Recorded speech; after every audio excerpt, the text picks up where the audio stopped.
नमस्कार दोस्तों। एक बार एक व्यक्ति श्री वृंदावन धाम में दर्शन करने गया। दर्शन करके लौट रहा था, तभी एक संत अपनी कुटिया के बाहर बैठे बड़ा अच्छा पद गा रहे थे कि हो नयन हमारे अटके श्री बिहारी जी के चरण कमल में। बार बार वह संत यही गाए जा रहे थे।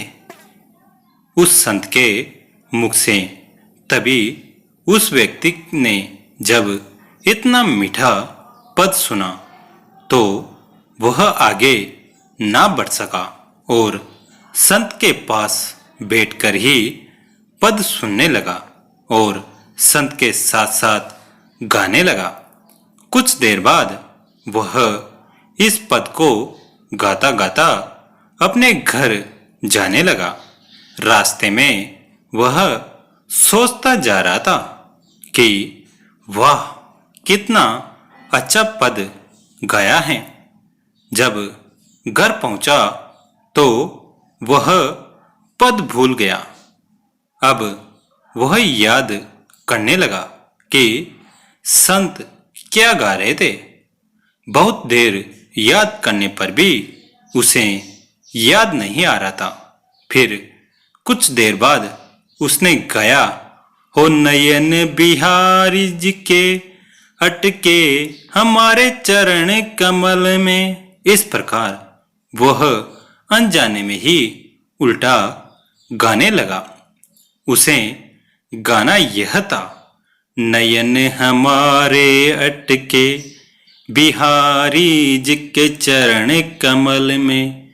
अर्थात बिहारी जी के चरण कमल इतने प्यारे हैं कि नजर उनके चरणों से हटती ही नहीं। नयन मानो वहीं अटक के रह गए हैं। पर वह गा रहा था कि बिहारी जी के नयन हमारे चरणों में अटक गए। अब यह पंक्ति उसे इतनी अच्छी लगी कि वह बार बार बस यही पंक्ति गाए जा रहा था। आंखें बंद हैं, बिहारी जी के चरण हृदय में हैं और बड़े भाव से वह तो बस गाए जा रहा है। अब बिहारी जी तो ठहरे प्रेम भाव के भूखे। अपने भक्त के इस निश्चल प्रेम को देखकर वह अपने आप को रोक ना सके। बहुत समय तक जब वह गाता रहा तो अचानक क्या देखता है, सामने साक्षात बिहारी जी खड़े हैं और उसे प्रेम से निहार रहे हैं। उसे अपने नेत्रों पर विश्वास ना हुआ। वह झट उनके चरणों में गिर पड़ा और इस प्रकार प्रेम की एक पंक्ति ने भगवान और भक्त दोनों को मिला दिया। वास्तव में बिहारी जी ने उसके शब्दों की भाषा सुनी ही नहीं, क्योंकि बिहारी जी तो शब्दों की भाषा जानते ही नहीं हैं।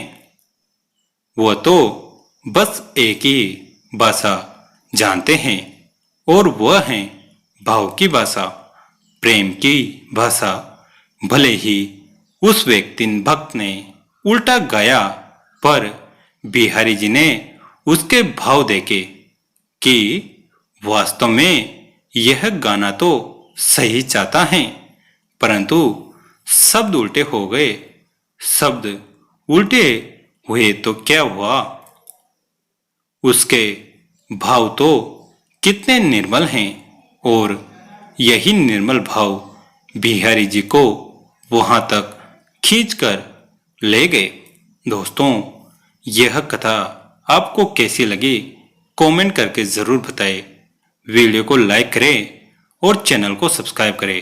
घंटी के बटन को दबाकर ऑल पर क्लिक करें। दोस्तों, कहानी अंत तक देखने के लिए आप सभी का तहे दिल से धन्यवाद।